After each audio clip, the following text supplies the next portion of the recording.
Then, very good. There you go. Okay, recording in progress. We will commence in 5 minutes, so we'll have 5 minutes of empty recording.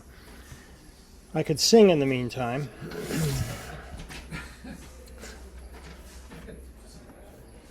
Okay. I just want to keep this. Yeah, good.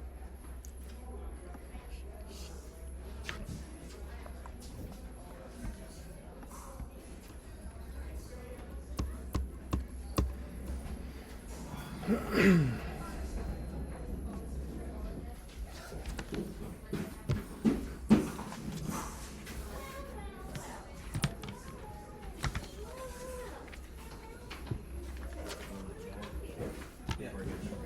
You're gonna head out. You don't want to stick around for the meeting.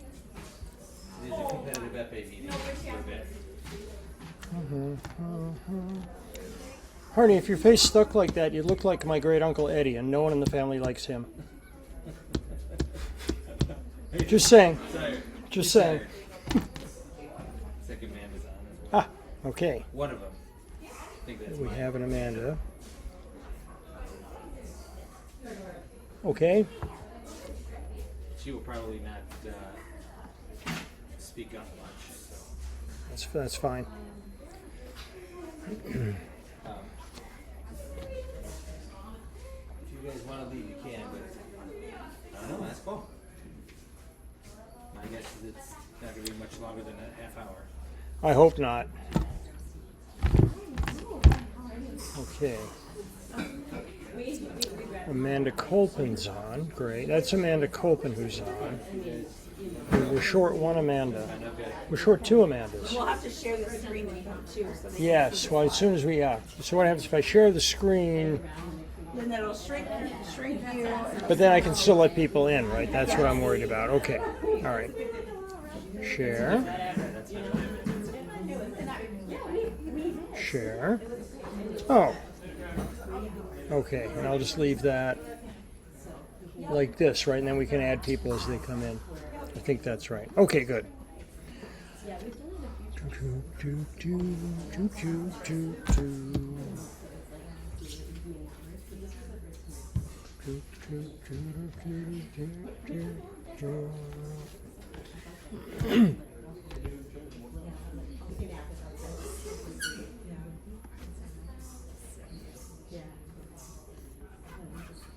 How much time do we have? 3 minutes. 2 minutes. I'm gonna go fill this up real quick. Okay. No, it didn't seem really. It didn't seem super tight. That when you're at Seasalt, you walk down to the creek. There's kind of that area. It's much more refreshing. It was really warm. I think it's.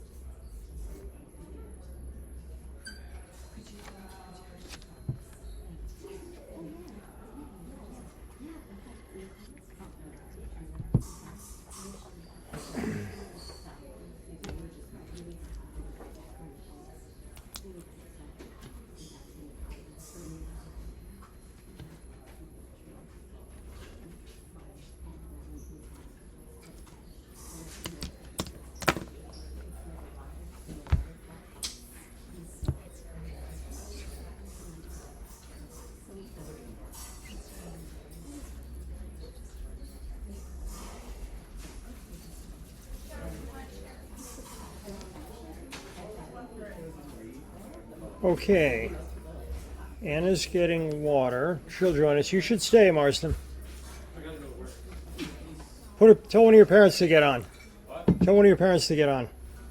Text them. Tell them to get on. They'll get the emails. Okay, we'll get started. So, thanks everyone for showing up. We're missing. I think we have. Are they on? Amanda, Jason, and Chuck? Yep.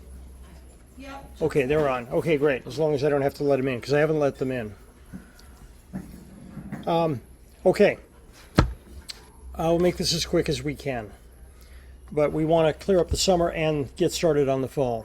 Okay, so the first thing is Summer Nationals. Those of you who are here probably heard me say this. We're there.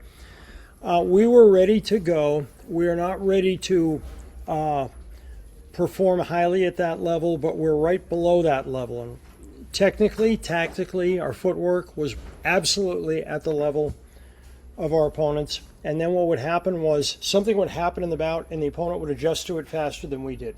And that's just pure experience. And so we got some. That's why, and I felt that everyone fenced better the second event. Everyone fenced better later in the pools, in the DEs. So that's where we need to be. And several people, referees and other coaches complimented me on several of our fencers. So that was really very gratifying. All right, summer plans. We're going to stay on the normal schedule with some blips. So Ann and I will each be gone for parts of weeks, and the other will cover training. We think we got that pretty well down. We're going to add some early activities for the 12 to 14-year-olds. So you guys are welcome to come early. And what we'd like to get everybody used to doing is this concept that you come as early as you can.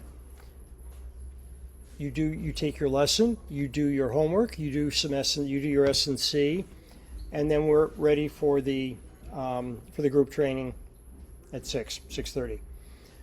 I'm going to come back to that in a minute. Okay, so I'm going to be gone in here. Then we have the youth tournament on August 9th, and that's a Sunday. We'd like everyone who's not fencing to come and help. And here's the Boco camp. We have 7 people going to that. The Austrians will be here for August 27th to September 4th. We are still working out the day's activities for them. If anybody has any ideas or want to volunteer, Amanda Yates is running that. And then, no sooner to the effect, before the Austrians leave, it's fall and we're going to the first regional tournament. So the FCC, RJCC, and SYC is over Labor Day weekend. It's Saturday and Sunday, so we have Labor Day off. Or you can come back Sunday night. And then the tournaments, the regional tournaments, like they have been. The regional tournament schedule is out. The entry deadlines are not on the USFA's, on US Fencing's list, which is unfortunate. I think Amanda is working on that, so we'll stay tuned for that. And some of them are in the USA fencing, so you can see the deadlines if you go in and look. They're just not in the spreadsheet. And then there's also that Fencing Buddy app. Yes, is that Fencing Buddy app? We'll send a link out to that. It's called Fencing Buddy. I have a note here to send out an email on it, and it basically allows you to create a profile for your own fencer, and then it will notify you. Or you can go to one place, it'll be one-stop shopping. You can kind of create yourself a calendar of tournaments that are at your level. So on Vet 40, I can say, hey, I'm Anna, I want Vet 40 events in Region 2 or national events. It'll give me a list of them, and I can go add to my calendar, and it puts them there, and it'll grab the deadlines too, and even give you do you still need to register? Click here, and then it'll take you to where you need to go, whether that's Ask Fred or USA Fencing. So it's kind of nice, and it might help.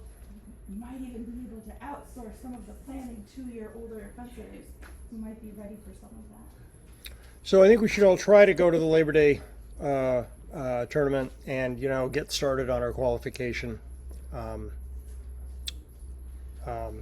Because if we get points we don't want, we can always give them back, right? Hey, Paul, this is Amanda. I don't know if you guys can hear me. Yes. But just a real quick note on the app. I haven't checked in the last week or so, but when I did look, very cool, but not complete. So like the REM was not listed on there as an example. So we just need to be mindful that maybe not everyone made it there just yet. Yes. Yeah, it's a work in progress for sure. Yeah. So yeah. Was the entry deadline for the FCC on it? I believe so. I can check that later. Okay. The trick with the app is it only has the information that's available. Yeah. So if it's not in USA Fencing yet, the app won't have Yeah, it. he doesn't mind for And it. you have to also be careful if you put in your fencer. So like if I put in Anna Vet 40, it will not show me the first regional event because there are no events for me at that event. There are youth events at that event. So that's one of the other things. If you're looking for multiple events, like Div 1A, juniors, cadets, you may have to make sure that you've clicked all the boxes so you get all the events that you want. Okay, so the next major announcement is we're going to outsource strength and conditioning. We think the strength and conditioning is important, and we like our schedule of everybody doing it for a couple of hours a week in connection with training, but it's sucking up too much specific lesson time for me and Anna. So what we're going to do is we've talked to this company called Athletica, which is a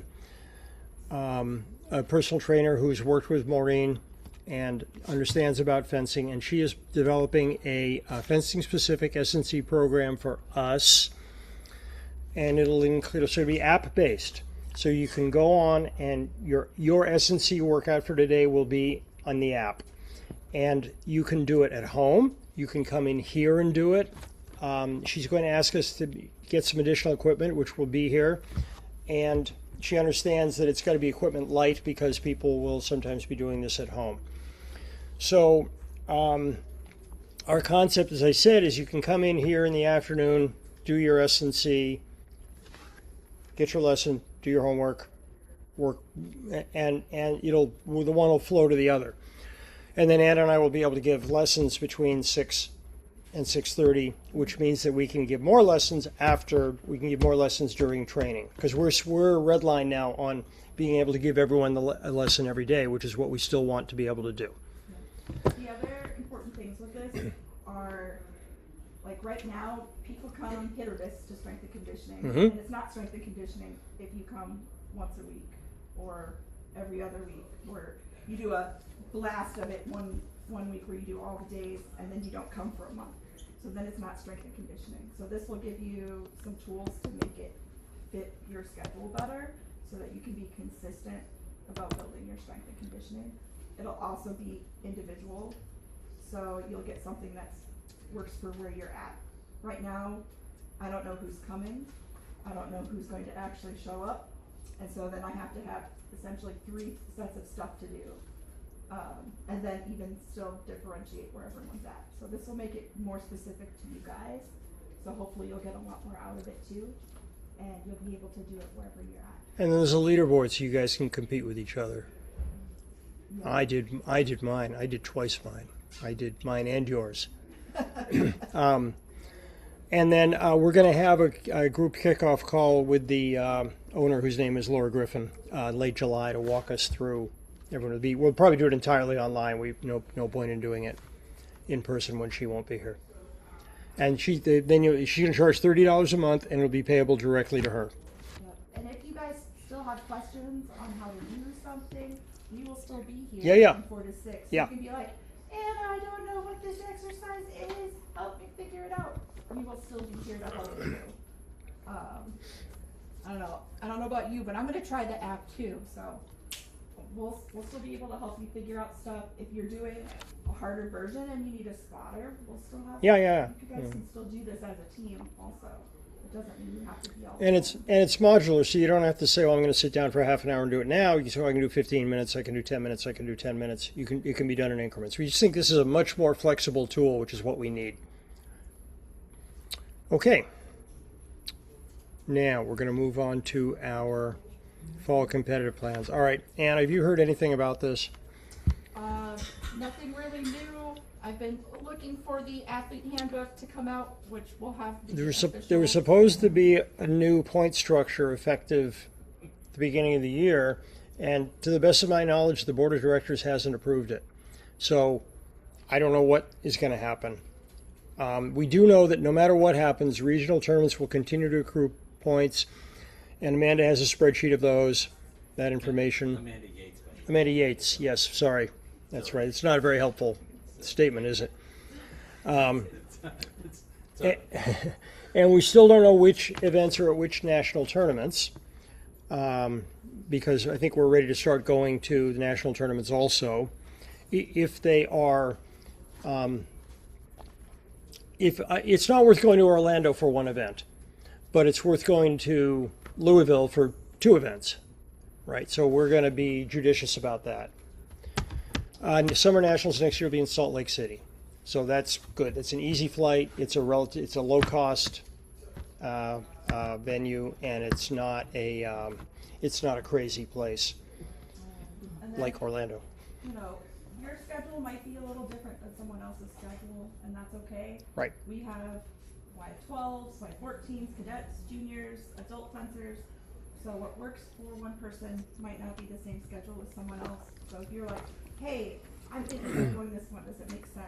Just ask us and we'll let you know if that kind of works Yeah. with what your goals are. And we'll support them when we can, which is normally. Okay, which leads to the next issue, entry deadlines. The bane of my existence, because we have missed tournaments because we've missed entry deadlines, and that's not, it's entirely reasonable because they're so far in advance, and you can't go to one tournament and say, okay, I'm going to go to the next one and sign up. You have to piggyback, you have to cross over the entries with the tournaments. We're trying to find a tool that will have them all posted. That's what About Buddy, a fencing buddy, is supposed to do. Meanwhile, it's just catch as catch can, and we're going to try and announce when we'll put out something on the FCC one, because that's the critical one, and then the next one after that is right. Been signed for that now and for the Reminick now. Okay, so watch for those.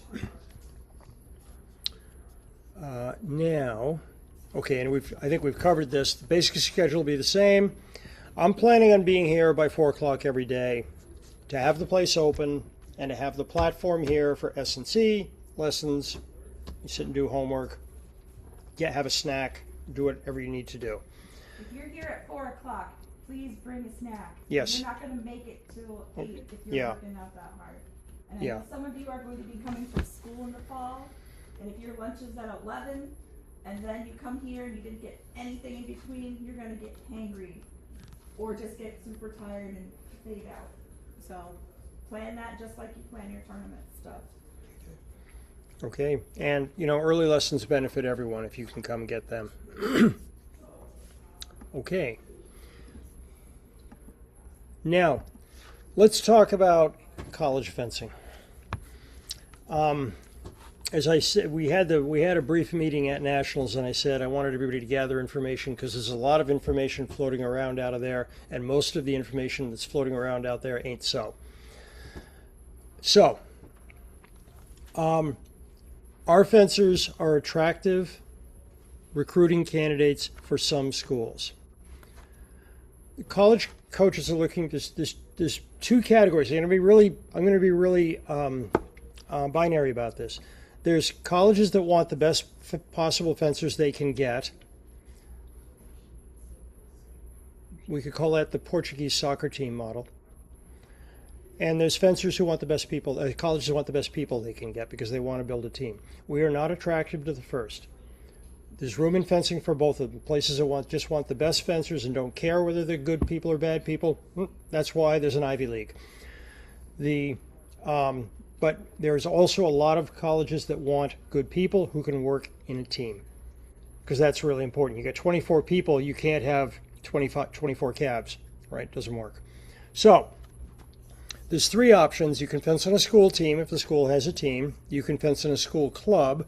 For example, Evan Vesmar is fencing at the club at Tufts.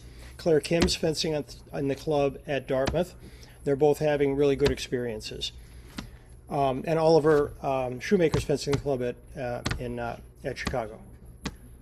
And then if there isn't a school team or a club team, there may be a local club where you can fence. So if you go to school in Boston, for example, there's plenty of clubs, and some of them I can recommend. Okay, so we've talked about this, and our fencers are not attracted to the top fencing schools because they haven't gone through the child labor apprenticeship and been fencing competitively since they were 8 and going to national tournaments since they were 9. And I mean, it is essentially child labor. It's no different from Russia or Cuba or China. I'm just saying that. That's a path for people who want to do it. It is possible to go through that and come out a good person and a contributing member of society. It's possible. But our fencers are attracted because we emphasize teamwork and personal development, and I already said about the misinformation. So, you use this as a resource. We have good information and contacts with a lot of the programs and can get them with any of the others.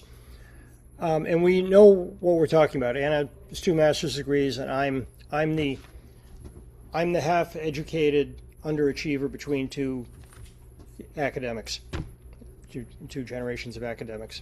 Okay, so we can ask about it. So here's the first step. Make a list of colleges that you're interested in for academic reasons. Make a list, make a list, make a list. Nobody ever does this. I always say this, nobody ever does it. One fencer's done that since I've been asking him to do it. That fencer's in this club.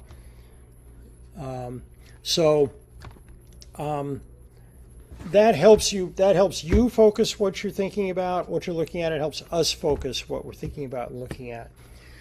And then match that list with your own values and where you want to go long term as a person and as a professional. We currently have 5 alumni in college, and you can talk to them. Those are also good resources. Nobody's going to get a full scholarship to fence at an Ivy. Nobody's going to get a full scholarship to fence anywhere. We will be competitive for need-based applications, for need-based financial aid, and occasionally for bait financial aid. By that I mean we'll give you some money so you'll come here because we want you. 3 of our current alums who are at colleges have gotten financial aid for that reason, because the colleges wanted them. They wanted them as fencers, they wanted them as for their academic records, and they wanted them to help attract teammates. And if you want to be professional, there's the military, there's the Air Force Academy, that's free, and they have fencing. It's hard to get in. And there are fencing clubs at the other service academies. There's a rock at the Air Force Academy too. Every Yeah, year. yeah, that's run by, yeah, that's right. There's tournaments at yeah. So, now, we are extremely attracted to the Midwestern liberal arts colleges because they know what we're getting and they know us. And I won't go so far as to say we can get people in or we can get people in with financial aid, but we pretty much can to a couple of schools. I personally am very big on the Midwestern liberal arts colleges model. I sent my own daughter to one, and I think that's consistent with our community values here. But if somebody wants to go a different route, we'll help. We want to be sure you understand what you're getting into. So, college fencing is a job. It's a part-time job. It beats working in the cafeteria, I suppose. Although you can't take food home, and you really need to bear that in mind. It's not fun and games. It's a job, because the colleges have brought you in there to fence for a reason, because they want a fencing team. They want a good fencing team. There's nothing wrong with that. You just have to understand it. Some experiences are better than others. I talked to one of our alums a couple weeks ago who came back, and we had a long talk, and she said she was really happy with where she was. It was a good decision. She appreciated our help, and it was everything she could have asked for, so she was really happy for it. One of our coaches, when she finished fencing in college, her last tournament, she left her fencing equipment in the hotel room because she never wanted to fence again. So, it's serious. I'm not saying it can't be fun, because something can be fun and be serious at the same time, right? That's what we do. But bear in mind that this is a path we really have to consider, and figure out what the colleges are offering and what they're not offering. And I had a very firm negotiation with another Midwestern liberal arts college this year because they made an offer to one of our fencers, which I thought was completely unacceptable, and they wouldn't change it, and so the fencer ended up going somewhere else, which was, I think, worked out very well. So it's a process. It's negotiating, and the college coaches are overworked and understaffed. It's 2 coaches for 24 people on the team, and if they have deeper benches, you could have 2 coaches for 48 people. Well, 2 coaches can't manage 48 people. I mean, we can, but we're special. So that's you just want you to understand that environment. And that's 2 coaches for like all those people in multiple. Yeah, in 6 weapons. So, Yeah, in 6 weapons. Yeah, I mean, you're going to get some quality diffusion. So I'm actively negotiating right now on behalf of one of our fencers with a place that I think would be a good match for her. It's not a Midwestern liberal arts college, but I think it would be a good match because I've known the coach personally since the coach was a junior fencer screaming at me because I was coaching against her. Okay, and that's right. That's as it should be. Fencing's a family. It's a dysfunctional family with a lot of crazy uncles in it, but it's a family. Anybody have any specific questions? The information you picked up at nationals that you'd like me to verify? Okay, I did have a very free and frank exchange of views with a couple of the Midwestern college coaches. They said, well, we talk about this at our camp. And I said, yeah, and you're putting out a lot of information that's getting mangled. And they said, what? And I gave them some specific instances of things that fencers or parents have said to me that came from their presentation. And they said, well, so-and-so makes that presentation. And I said, yeah, does he put it in writing? He said, what? I said, is there a handout? Is there a handout so that everybody understands what they're really saying? Oh, well, there hasn't been. So there's a lot of sloppy thinking in this process, and that's what we want to avoid. We want to be sure everybody understands what they're getting into, and we're all in with helping with that. Because my goal is to have all of our fencers go to, well, I'd love them all to go to the U or to St. Thomas or to Mac and stay here and fence with us. But if they're going to go away, I want them to go away, have a good fencing experience, so they want to come back and keep fencing. Because this is an old person sport. You're at your peak in your late 20s, early 30s. We have a long way to go. And then I'll just add that one of the other ways college fencing is different is they have their own circuit for fencing that they do, which is different. It's the NCAA, it's the collegiate, and it's not the same as doing regional and national events, which they can still do also. And most colleges don't support you to go to the regional and other events. You still have to do those on your own if you want to do. Yeah. And some of them will support some. There's a lot of stupid rules, like there's limitations on the number of dates they can fence. So some of the colleges will send people to NACs, but that counts as a date, so they're careful about that. There's a bunch of things like somebody said to me, oh, well, I'm going to be going to school near another college that has fencing. I'll just go and train with that team. You can't.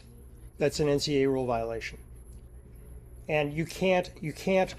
Whether it used to be that you could walk onto a college team, you can at some colleges, but you can't at others. And to give you an example, I tried to get permission for Grace Lee, whom we all adore, right? She's our poster child, people we want, kind of person we want here, to walk on to the team at Duke, and they told me to go fly a kite. No way. So, because they have limited resources and they have to use them on their own, the people they have recruited, the people they're giving money to, the people they can coach. So it varies. Some places will let you walk on, but that's one of the things you have to negotiate in advance. Will you take a recruited walk on?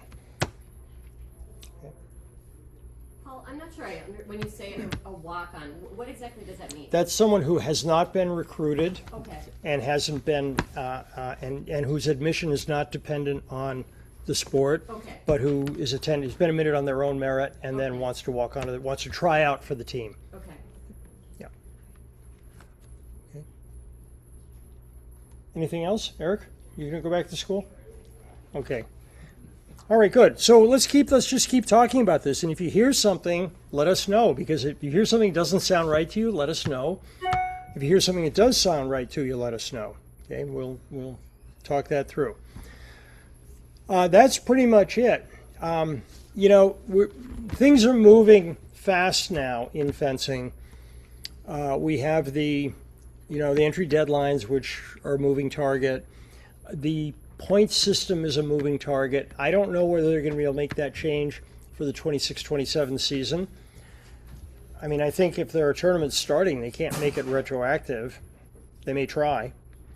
Keep an eye on our events page, and then check with us, because if you hear something, someone else is maybe hearing it too, or they may not be hearing it too. Either way, we'd like to know so we can share appropriate information. Anna, I please. was just going to say the one thing as it relates to the points that I heard in the last Leadership Academy thing was that the updated athletic handbook or athlete handbook, whatever, was coming out like August 1st, and that was going to detail the new point system. So we'll see When in a did couple you hear weeks. that, Amanda? I was in that USA Okay. Fencing Leadership Academy thing, and it was discussed or mentioned. It wasn't discussed, but it was mentioned. Was that before nationals? Yeah. Yeah, it was Okay, because it's not clear that the board got to that topic. Yeah, I don't know. That's why I Yeah. said again, it's your Yeah. grapevine rumor. I mean, it that's a did great happen in a rumor. USA fencing. That's a great rumor. Rumors are really important in fencing. In fact, one of the things we like to do at nationals is start a rumor the first day and see how long it takes to come back to us and in what form. It's a great thing to do, and it's not that hard because weird stuff happens. Thank you, Amanda. Okay, anybody have anything else? Great, let's go enjoy the warm weather. Thanks for coming, everyone. Thank you. Thanks for signing on, Thanks. everyone. Okay, Bye. bye.